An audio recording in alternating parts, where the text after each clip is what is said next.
नमस्कार विद्यार्थी मित्रों, मैं आर आई चौहान कक्षा 10 गणित के पीरियड में आपका हार्दिक स्वागत करता हूं। आज हम चैप्टर 4 द्विघात समीकरण में प्रश्नावली 4.3 के प्रश्न देखेंगे। इसमें जैसा कि पहले प्रश्न में दिया हुआ है पूर्ण वर्ग बनाने की विधि से हल कीजिए, और दूसरा प्रश्न लिखा है उन्हीं चार प्रश्नों को द्विघाती सूत्र द्वारा हल कीजिए। तो कुछ को पूर्ण वर्ग विधि से और कुछ को द्विघाती सूत्र की विधि से हल कर लेते हैं। देखिए, पहले प्रश्न में पूर्ण वर्ग बनाने की विधि से करना है। इसमें पहले में से हम पहले को ले रहे हैं, 2x² - 7x + 3 = 0। जैसा कि हमने बताया था कि पहला पद जो है पूर्ण वर्ग होना जरूरी है। पूर्ण वर्ग विधि बनाने के लिए पहले पद को पूर्ण वर्ग बनाना जरूरी है। तो किसी संख्या से गुणा अथवा भाग किया जाता है, तो इसमें ये 2 से गुणा कर दें तो 2 दूनी 4 हो जाएगा। यह 4 2 का वर्ग होता है। तो चलिए 2 से गुणा करते हैं, तो 2 दूनी 4x वर्ग - 2 7 14x और +2 3 6 = 0। अब ये प्रथम और मध्यम पद है, इसके अनुसार अंतिम पद हम प्राप्त करें तो अंतिम पद बराबर मध्यम पद का वर्ग बटे 4 गुणे प्रथम पद होता है। तो यानी -14x का वर्ग और बटे 4 गुणे 4x वर्ग। तो -14 का वर्ग प्लस में हो जाएगा 196x² और 4 गुणे 4x वर्ग है, तो x वर्ग कट गया, 4 से 49 बार में कट गया, यानी 49/4। ये 49/4 क्या मिला? अंतिम पद। तो हम जैसा हमने बताया था, अंतिम पद जो प्राप्त हो उसी को प्लस और माइनस में लिख दीजिए। तो 4x² - 14x + 49/4 - 49/4 + 6 = 0। अब ये तीन पद जो हैं होल स्क्वायर के हैं, तो 2x का वर्ग है और 7/2 का है, तो 2x से माइनस बीच में, तो 2x - 7/2 का होल स्क्वायर बराबर बराबर के बाद इनको कर दीजिए, तो -49/4 हो गया प्लस में और +6 हो गया माइनस में। अब इनका लसअप ले लीजिए, इसके बटे में 1 मान सकते हैं, तो 4 और 1 का लसअप होता है 4, तो 4 का 1 बार 49 और 1 से 4 बार, तो 4 छके 24। 49 में से 24 गया तो 25/4। 2x - 7/2 बराबर 25। 2x - 7/2 का वर्ग बराबर 25/4। अब पिछली वीडियो में हमने बताया था कि ये जो द्विपदी आती इसका वर्ग जो है, इसका वर्ग यदि प्लस में आवे तो समीकरण के 2 वास्तविक मूल होंगे, और 0 आवे तो दोनों मूल समान होंगे, और माइनस में आवे तो कोई मूल संभव नहीं है। तो यह जो है प्लस में आया है 25/4, यानी ग्रेटर देन 0 है, इसलिए समीकरण के मूलों का अस्तित्व है और 2 भिन्न मूल होंगे। अब ये कौन से मूल होंगे उनको ज्ञात करते हैं। तो 2x - 7/2 का होल स्क्वायर बराबर जब इतना था, तो वर्ग हटाएंगे तो इसका वर्गमूल हो जाएगा, और किसी संख्या का वर्गमूल प्लस और माइनस दोनों में होता है, तो प्लस या माइनस करने में 25/4। तो प्लस या माइनस तो है, 25/4 का वर्गमूल होगा 5/2। अब ये प्लस में है भी है और माइनस में भी है, तो एक बार 2x - 7/2 के बराबर प्लस वाला रखेंगे और एक बार माइनस वाला। तो जब 2x बराबर करेंगे तो -7/2 उधर जाएगा तो प्लस हो जाएगा 7/2, और ये +5/2 रखा, और दूसरी बार 7/2 -5/2 रखा। प्लस दोनों के हर समान है तो हर समान ही होगा, 7 5 12/2, 12/2 का मतलब 6, तो 2x बराबर 6, यानी x बराबर 6/2, तो हो गया 3। और दूसरी बार दूसरी तरफ है, ये लसअप दोनों के हर समान है, तो 7 में से 5 गया 2/2, 2/2 कट गया तो 1, 2x बराबर 1, इसलिए x बराबर 1/2। तो समीकरण के मूल यही दोनों मिले, ये 3 और ये 1/2, तो 3 अथवा 1/2 ये समीकरण के मूल हैं। अब देखिए, इसमें का हम चौथा प्रश्न ले रहे हैं। चौथे में दिया है 2x का वर्ग + x + 4 = 0। अब इसको भी 2 से गुणा करके 2 दूनी 4 पूर्ण वर्ग बनाया जा सकता है। तो 2 से हम गुणा करते हैं, इसमें 2 दूनी 4x वर्ग +2 एकम 2x और +2 चौके 8 = 0। अब यह व्यापक स्वरूप में समीकरण है। इसमें हम प्रथम पद और मध्यम पद लेके अंतिम पद ज्ञात करें, तो अंतिम पद बराबर मध्यम पद का वर्ग यानी 2x का होल स्क्वायर अब बटे 4 गुणे प्रथम पद 4 गुणे 4x²। तो 2 का वर्ग हो जाएगा 4x², अब बटे 4 गुणे 4x², 4x² कट गया तो 1/4। ये अंतिम पद 1/4 मिला, इसको हम प्लस में और माइनस में रख दिया। तो 4x² प्लस 2x प्लस 1/4, 3 पद जो होल स्क्वायर के हैं, तो ये 2x का है और ये 1/2 का है, या बीच में प्लस है, तो 2x प्लस 1/2 का होल स्क्वायर बराबर, इसको बराबर के पीछे ले गए तो माइनस का 1 प्लस 1/4 हो गया और +8 का -8 हो गया। अब इसको हल कर ले रहे हैं, 2x प्लस 1/2 का होल स्क्वायर बराबर यह 4 8 के बटे भी 1 माना जा सकता है। 4 और 1 का लसअप 4 है, 4 एकम 4 तो 1 1 1, 1 चौके 4 तो 4 8 32, 1 - 32/4 1 माइनस 32 का मतलब हो गया -31/4। ये जो -31/4 आया है माइनस में आया, किसी संख्या का वर्ग माइनस में असंभव है, इसलिए लिख देंगे 2x + 1/2 का होल स्क्वायर लेस देन 0, जो कि असंभव है, इसलिए समीकरण के वास्तविक मूलों का अस्तित्व यहाँ पर नहीं है। ये हो गया आपका आंसर। अब 2 प्रश्न इसमें से हो गए। प्रश्न नंबर 2 में द्विघाती सूत्र की रीति से करना है, तो इसमें से एक देख ले रहे हैं। इसमें हम उसमें का तीसरा प्रश्न ले रहे हैं। 4x² + 4 करने में 3x + 3 = 0। यहाँ द्विघाती सूत्र की रीति से जब करना हो तो देखिए नियम क्या है। सर्वप्रथम आप लिखेंगे समीकरण की ax² + bx + c = 0 के साथ तुलना करने पर यानी x वर्ग के पहले a होता है, तो x वर्ग के पहले क्या है 4 है, तो a बराबर क्या है यहाँ पर 4।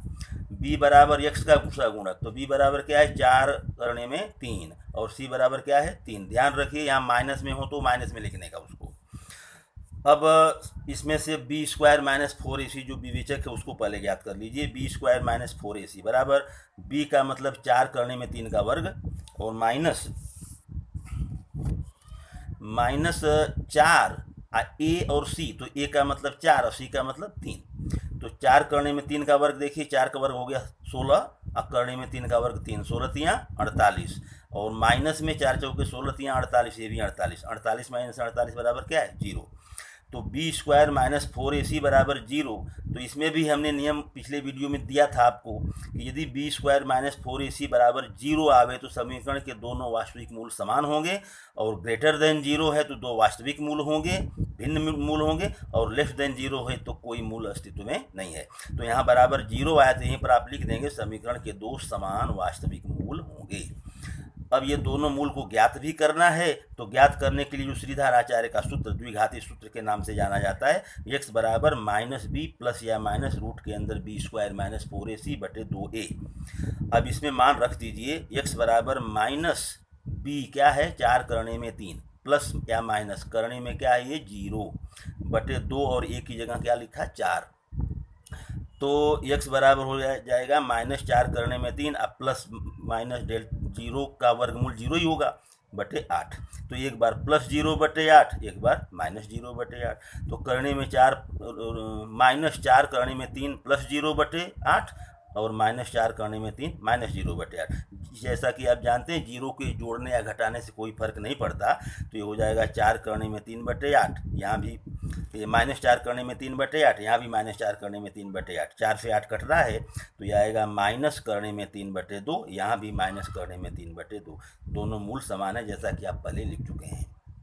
तो ये द्विघाती सूत्र की रीति से कुछ नहीं, केवल सबसे पहले b² - 4ac आप ज्ञात कर लीजिए, और x बराबर ये जो सूत्र है इसके अंदर a b c के मान और ये लिख दीजिए, आंसर अपने आप इसका आ जाएगा। सबसे सरल रीति है बच्चों। अब इसमें से प्रश्न नंबर 3 को देख लेते हैं। प्रश्न नंबर 3 में निम्नलिखित समीकरणों के मूल ज्ञात कीजिए लिखा हुआ है। 2 प्रश्न दिए हैं, इसमें दूसरा थोड़ा बड़ा दिख रहा है, इसलिए हम दूसरे को ले लेते हैं, पहला आप खुद कर लीजिएगा। और समीकरण व्यापक स्वरूप में जब मिल जाए तो यहाँ पर रीति का नाम कुछ नहीं लिखा हुआ, जिस विधि से आप हल करना चाहें, गुणनखंड करके अथवा पूर्ण वर्ग की रीति से अथवा सूत्र की रीति से, जैसा चाहे कर सकते हैं।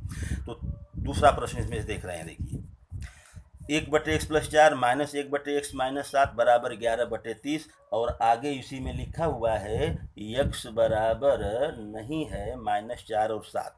ये इसलिए बच्चों लिखा हुआ है कि -4 यदि होता तो x और ये -4 + 4 0 हो जाता, यहाँ 7 होता, 7 - 7 0 हो जाता। जैसा कि हम जानते हैं किसी संख्या का हर 0 संभव नहीं है, इसलिए यहाँ पर पहले ही बता दिया हुआ है कि ये दोनों संख्याएं x का मान नहीं है।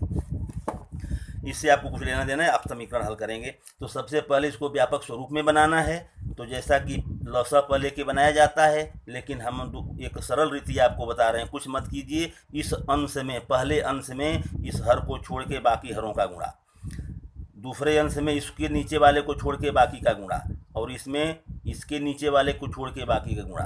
तो x में किसका गुणा होगा, इन दोनों का, तो 30 और x - 7 का 1 में, तो 30 x - 7 1 में गुणा वही का वही होगा, जो चिन्ह है वही लगाइए। माइनस इस 1 में 30 और x + 4 का, तो 30 एकम 30 हो गया, और x + 4 कोष्टक में रख दीजिए, बराबर तो बराबर 11 में इन दोनों का होगा, तो 11 और x + 4 x - 7 लिख दिया।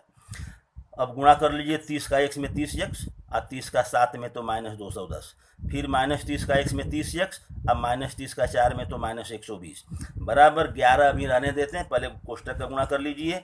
x का x में x वर्ग, x का -7 में तो -7x, +4 का x में +4x, +4 का -7 में तो -28। अब ये 30x और -30x कट गए, ये दोनों माइनस है तो जुट गया, -330 हो गया। अब बराबर 11, इसको थोड़ा छोटा कर ले रहे हैं, x² और -7x + 4x मिलके -3x और -28 अपनी जगह पर है। अब इसको गुणा कर लीजिए, -330 बराबर 11 का 11x वर्ग, 11 तियाँ तो -33x और 11 का 28 में गुणा करेंगे दोस्तों 308। अब ये एक ही अंक इधर है, इसको भी बराबर की उधर हम कर दे रहे हैं, तो 11x वर्ग -33x -308, इसको उधर ले जाएंगे तो क्या हो जाएगा +330 बराबर 0। 11x² -33x और ये -308 +330, 330 बड़ा है तो प्लस में आएगा, 330 में से 308 गए तो 22 बराबर 0। देखिए 11 इसमें कॉमन दिख रहा है तो 11 कॉमन कर लीजिए, x² -3x + 2, 11 से भाग दे के भी आप लिख सकते हैं, तो आएगा x² -3x + 2 बराबर करेंगे 0/11 यानी 0। ये एक समीकरण आपको मिल गया। अब इसका छोटा समीकरण है गुणनखंड करके, चाहे द्विघाती सूत्र से जिस रीति से आप करना चाहें, हम यहाँ गुणनखंड कर ले रहे हैं। देखिए x² और 2 का गुणनखंड जोड़ने पर 3 तो 2 एकम 2 है, तो x² -2x -x + 2 बराबर 0। x कॉमन लिया, x -2, यहाँ कुछ कॉमन नहीं, -1 कॉमन लिया तो चिन्ह बदल जाएगा, x -2 बराबर 0। अब x -2 एक कोष्टक में और x -1 एक कोष्टक में बराबर 0, जैसा आप बहुपद वाले में शून्य ज्ञात करते थे। तो x -2 बराबर 0 अथवा x -1 बराबर 0, तो इसमें से होगा x बराबर 2 और इसमें से होगा x बराबर 1। तो समीकरण के मूल क्या हैं, 2 और 1। तो इस प्रकार इसका आंसर ये प्राप्त हुआ। अब इस प्रकार से जो भिन्न में प्रश्न हो उसका द्विघात समीकरण का व्यापक स्वरूप में आप ऐसे प्राप्त करेंगे और हल करेंगे। यदि विधि का नाम लिखा है तो उस विधि से करिए, और नहीं तो सीधे आप गुणनखंड की रीति से, जो रीति आपको सरल लगे उस रीति से करिए। तो आशा है सब समझ में आ गया होगा। इस प्रश्नावली के बाकी प्रश्न आप खुद कर डालिए, और आगे की वीडियो देखने के लिए चैनल को सब्सक्राइब करें, लाइक करें और शेयर करें। धन्यवाद।